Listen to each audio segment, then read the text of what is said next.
அனைவருக்கும் வணக்கம் நண்பர்களே. இனி வருகின்ற நாட்கள் அனைத்தும் முருகப்பெருமானின் அருளால் நிச்சயம் உங்கள் வாழ்க்கையில் ஒரு நல்ல மாற்றம் காத்திருக்குங்க. அதனால தான் இந்த ஒரு வீடியோ பார்த்தீங்கன்னா முருகனின் அருளால் உங்களுடைய கண்களுக்கு தென்பெற்றிருக்கு.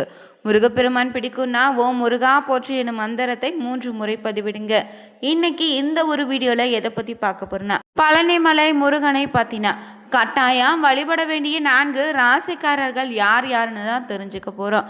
இந்த ராசியில் பிறந்த நீங்கள் வாழ்க்கையில் ஒரு முறையாவது இந்த பழனிமலை முருகனை தரிசித்துட்டு வாங்க. நிச்சயம் உங்களுடைய தலைவிதியை இந்த முருகப்பெருமான் மாற்றி அமைத்து தருவார். மேலும் முருகப்பெருமானின் அருள் நிறைந்த பழனிமலை கோவிலை பற்றி இன்னும் அற்புத தகவல்களை தெரிஞ்சுக்கணுமா? வீடியோவை கடைசி வரைக்கும் ஸ்கிப் பண்ணாமல் பாருங்கள். மேலும் புதியவராக இருந்தீங்கன்னா மறக்காமல் சேனலை சப்ஸ்கிரைப் பண்ணிவிட்டு கூடவே இருக்க பெல் பட்டனை கிளிக் பண்ணிக்கோங்க. தனிப்பட்ட முறையில் உங்கள் ஜாதக ரீதியாக ஏற்படக்கூடிய பிரச்சனைக்கு சரியான ஒரு பரிகாரத்திற்கும் வீடியோவில் டிஸ்கிரிப்ஷன் கீழே ஒரு நம்பர் கொடுத்துருக்கோம். அந்த நம்பருக்கு நீங்கள் கால் பண்ணி தெரிஞ்சுக்கலாம். வாங்க நண்பர்களே, வீடியோக்குள்ளே போகலாம்.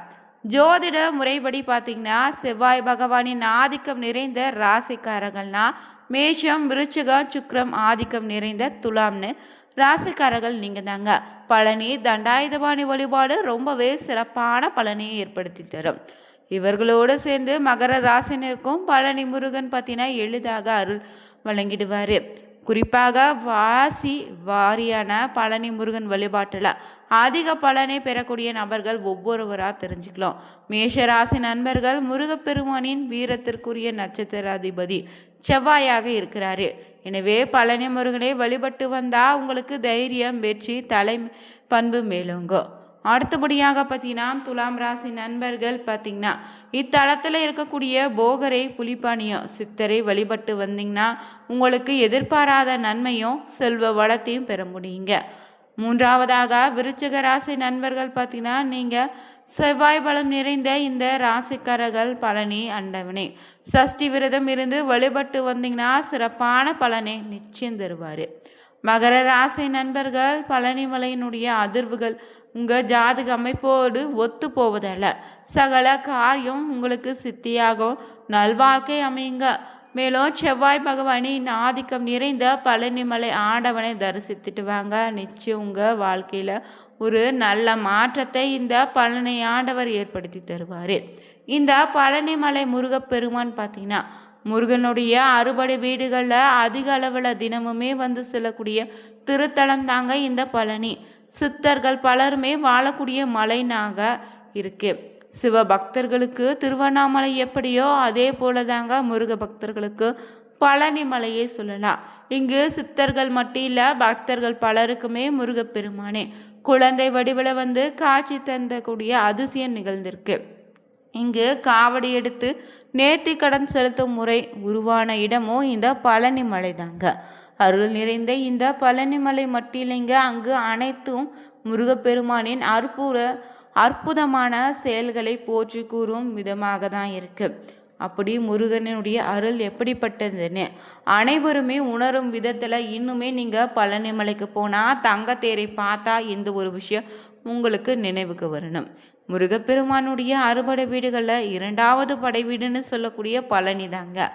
பழனி ஊருக்கு அமைந்தே திரு ஆவினன் குடிதாங்க உண்மையான படை வீடுங்க.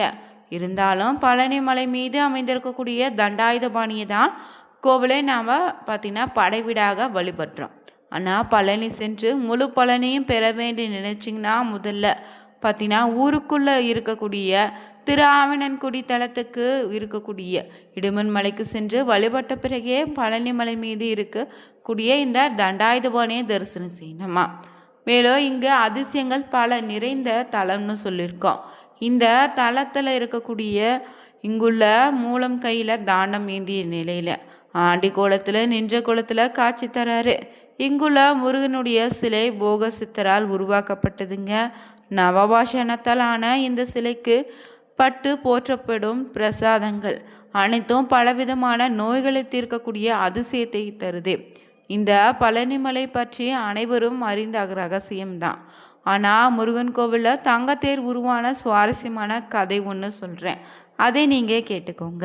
அது என்னென்னா, பழனியில் நடைபெறக்கூடிய முக்கிய வழிபாடு இந்த தங்கத்தேர் வழிபாடு தான்.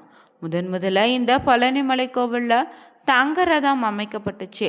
அதன் பிறகு தாங்க திருச்செந்தூர், திருத்தணின்னு உள்ளிட்ட மற்ற முருகனுடைய கோவிலில் இந்த தங்கத்தேர் அமைத்திருக்காங்க. தங்கத்தேர் பவனி உற்சவமும் நடத்தப்படுதுங்க.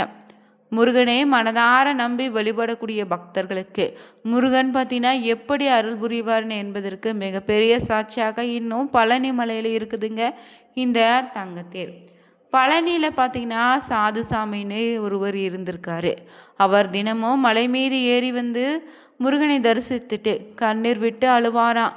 ஏன்னு கேட்டிங்கன்னா, இனி மீண்டும் முருகனை நாளை தானே தரிசிக்க முடியும்னு அவரே நான் முருகனே பிரிந்து இருக்க வேண்டுமேனே சொல்வாராம். அந்த அளவுக்கு தீராத முருக பக்தராக இருந்திருக்காரு.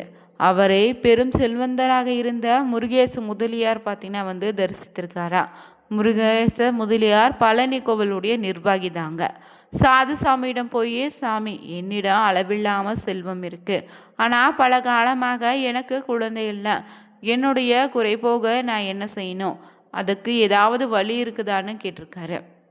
இதை கேட்ட உடனே சாதுசாமியும் பார்த்தீங்கன்னா, இந்த மலையே நிரம்பி வழியும்படி அளவுக்கு நீ பால் அபிஷேகம் செய்யணும் சொல்லியிருக்காரு. சிறிதும் யோசிக்காத அந்த முருகேச முதலியாரும் பல ஊர்களில் இருந்து பால் பார்த்தீங்கன்னா பாலை வரவழைச்சி முருகனுக்கு பாலால் அபிஷேகம் செய்தாரா. அந்த அபிஷேக பால் பார்த்தீங்கன்னா வழிந்து மலையே நினைந்திருக்கு. மலையில் வழிந்து ஓடும் அளவுக்கு அபிஷேகம் நடந்திருக்கு. சிறிது நாட்கள்லே முருகேச முதலியாருக்கு இரட்டை ஆண் குழந்தை பிறந்தாச்சு.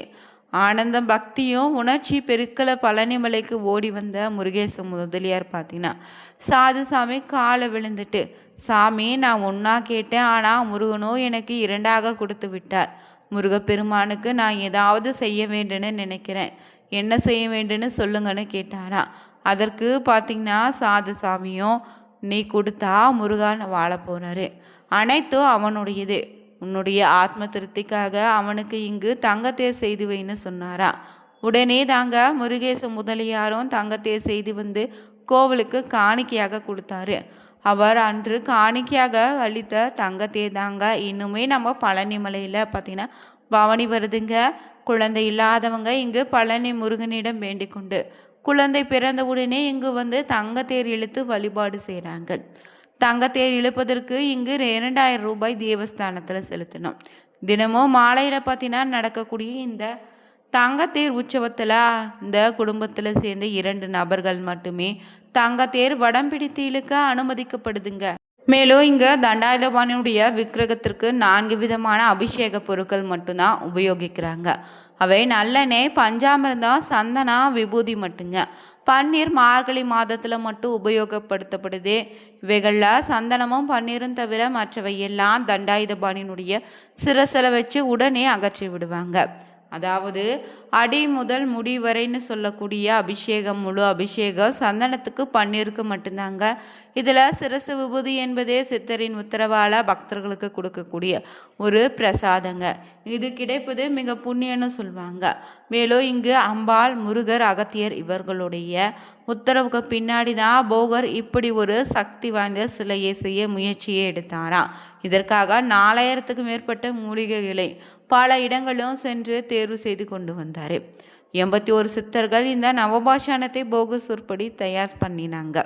இது பொதுநல எண்ணத்தோடு செயல்பட்டதால் காலமும் இயற்கையும் தன்னுடைய சீற்றத்தை குறைச்சி கொண்டு சித்தர்களுக்கு உதவி அளித்திருக்குங்க. இரவில் இங்கு முருகனுடைய மார்பில் மட்டும் வட்ட வடிவில் சந்தன காப்பு சாத்தப்படுது. விக்கிரகத்தின் புருவங்களுக்கிடையே ஒரு பொட்டு அளவுக்கு சந்தனம் வைக்கப்படும். முன்னொரு காலத்தில் சந்தன காப்பை முகத்திலும் சாத்தி கொண்டு இருந்தாங்க. பின்னால் தான் இந்த முறையில் மாற்றம் ஏற்பட்டிருக்கு. இங்கு தண்டாயுதபாணி சிலையில் நெற்றியில் ருத்ராட்சம், கண், மூக்கு, வாய், தோல்னு கைவிரல் ரொம்ப அற்புதமாக உளியால் செதுக்கப்பட்டது போல தெளிவாக இருக்குங்க. இது போகரின் கைவண்ணம் சொல்லலாம். இந்த சிலையை சுற்றி எப்போதோ ஒருவித சுகந்த மனம் பரவி நிற்கும். மேலும் இந்த சிலையை செய்ய போகர் எடுத்துக்கொண்ட நாட்கள் 9 வருடங்க. பழனி தண்டாயுதபாணி கோவில் பார்த்திங்கன்னா சுமார் 500 அடி உயரத்தில் மலையின் மீது அமைந்திருக்கு.